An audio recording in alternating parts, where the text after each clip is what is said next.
أعوذ بالله من الشيطان الرجيم بسم الله الرحمن الرحيم அஸ்ஸலாமு அலைக்கும் வரஹ்மத்துல்லாஹி வபரகாத்துஹு. கண்ணியமான நல்லடியார்களே, இன்றைய பாடத்தில் நாம் 2 எழுத்துக்களின் இணைப்பு பயிற்சியை பார்க்க போகின்றோம். மிகவும் அருமையான பாடம். அதாவது ஆரம்பத்தில் உள்ள எழுத்து எப்படி இருக்கும், அதோடு அந்த எழுத்து அடுத்த எழுத்தோடு சேரும்போது எப்படி மாறும் என்பதை பற்றிய அழகான பாடம். இந்த பாடத்தை அல்லாஹ்வை கொண்டு மிகவும் எளிமையாக ஆக்குவதற்காக வேண்டி நாம் கலர்களை பயன்படுத்தி வைக்கின்றோம். பாருங்கள், இந்த பா ஊதா கலரில் இருக்குது, இந்த பா பாருங்கள் அதே ஊதா கலர். அப்போ இது முழு எழுத்து பா, இது ஆரம்பத்தில் சேரும்போது அப்படியே பாவாக மாறிடுது.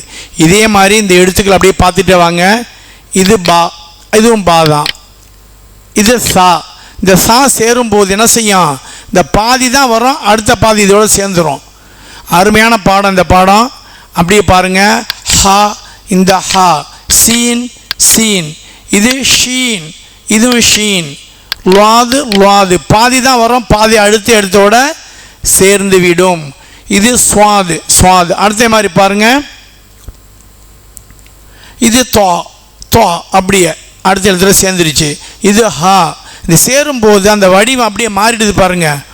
மொழி எடுத்து ஹா இருக்கு, அது சேரும்போது இப்படி போயிடும் ஹான். சரியா? அடுத்தது ஆயின். ஆயினில் பாருங்க, அப்படி இப்படி திரும்பிடும், இப்படி திரும்பி விடும். அடுத்தது ஸ்வாது, பாதி தான் இங்கே வரும், பாதி அடுத்த எழுத்தோடு சேர்ந்து விடும். காஃப். இது காஃப் கவனிங்க, இது முழு காஃப். இப்படி சேரும்போது அப்படி வந்துடும் வடிவம். இந்த கலர் கொடுத்தது அல்லாஹ்வை கொண்டு ரொம்ப எளிமையாக இருக்கும். உங்களுக்கு முந்தைய பாடங்களில் நாம் கலர் கொடுத்து பிரிக்கவில்லை.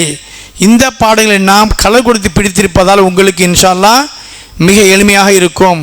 மீம் மீம், யா ஹம்சா மேலே இருக்குது, கீழே யா, அதே மாதிரி ஹம்சா யா. இப்போ பாருங்கள், அப்படியே 3 எழுத்து பயிற்சிக்கு போயிடுவோம். அடுத்தது 3 எழுத்து பயிற்சி பாருங்கள். ஆயின் சேரும்போது இப்படி போயிடும், நடுவில் ஆயின் அப்படியே மாறிடுது பாருங்கள். ஆயின் ஆயின் ஆயின், இது ஆயின், இது ஃபா, பாதி அடுத்ததுல சேர்ந்துடும். ஷீன் இந்த மாதிரி மாறிடும், ஷீன். அதே மாதிரி துவா, சீன் சீன், பாருங்கள் ஃபா ஹா, இது ஹா, அப்படி திரும்பிடும். அப்படி வருதுல்ல, அப்படி திரும்பி இந்த அடுத்த எழுத்துல சேர்ந்துடும். அடுத்த பாருங்கள், காஃப் பாதி வரும், அடுத்த தா.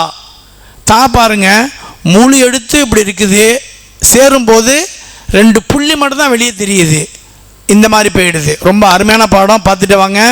லாம், பாதி லாம், இந்த காஃப் அப்படியே மாறிடுது. இது முழு காஃபு, இது அப்படி அப்படி அப்படி திரும்பிடுது. இது எழுந்து சேரும்போது உள்ள எழுத்து, இது காஃப், இதுவும் காஃப், இதுவும் காஃப். அதே மாதிரி பாருங்கள், ஃபா ஃபா பாருங்கள், முழு ஃபா இது சேரும்போது ஒரு புள்ளி மட்டும்தான் மேலே இருக்குது, ஆனால் என்ன கீழே சுழிச்சு விட்டுருக்குது. ரவுண்டு போட்டு புள்ளி வச்சா ஃபா. சரியா? அதே மாதிரி இது ஜீம், அப்படியே திரும்பிடும். மீம் லாம், இது மீமு, இது மீம். இது யா யா. லாது லாது, பாதி தான் வரும், பாதி சேர்ந்துடும்.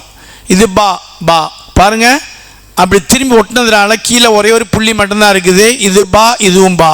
துவா துவா, இது ஃபா, சுழிச்சு விட்டு ஒரு புள்ளி மேலே ஃபா, சுழிச்சு விட்டு 2 புள்ளி மேலே காஃப். நல்லா வித்தியாசம் தெரிஞ்சுங்க, இது அருமையான பாடம். இது மீம் மீம், நூன் நூன். சரியா?